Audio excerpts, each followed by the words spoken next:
Deixe de falar calúnia das mulheres. E não tem mulher interesseira, não. Não existe mulher interesseira. Existe mulher esperta. Mulher que tem cabelo de mulher, dona. Sempre come a melhor ração, mas sempre fuça um lixo. Não. Bora, Diego!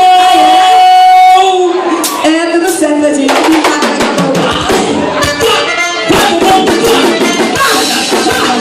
Gelinha Dixon. Os meninos da mamãe. Sai o fim de semana pra tomar gelada. Se chama moça, mulherada tá falada. Carro tá ligado.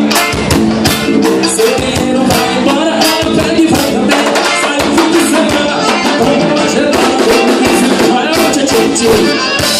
Meu carro tá ligado, paredão, meu lindo assim. Seu dinheiro vai embora, ela pega e vai também. Só que é o que você tem. O seu dinheiro vai embora, ela pega e vai também. Só que é o que você tem. Só que é o que você tem. Seu dinheiro vai embora, ela pega e vai também. Só que é o que você tem. O seu dinheiro vai embora, ela pega e vai também. Só que é o que você tem. Só que é o que você tem. O seu dinheiro, olha isso! Quero seu dinheiro, você vai contar seu BBB. Eu quero seu namoro, seu prazer. Quero seu dinheiro, eu quero nada seu BBB.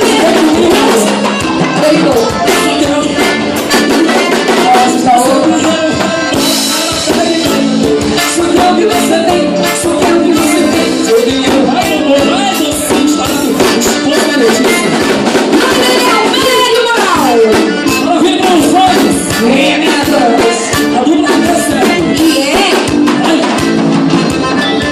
Sai no fim de semana, vamos lá gelada. Cachorro limpo. Cachorro limpo. É legal. Bora do Arvinho, sai no fim de semana, vou levar isso. Leve de Capiranga. Carro tá ligado, não é você. Seu dinheiro vai embora, ela pega e vai também. Só que é o que você tem. O seu dinheiro vai embora, ela pega e vai também. Só que é o que você tem. Só que é o que você tem. Marcelo, Marcelo, ele falou que você é ex-macumbeiro, verdade? Mas Só que é o que você tem. Só que é o que você tem. a gente disse vai embora, vai. Eu quero nada seu BBB.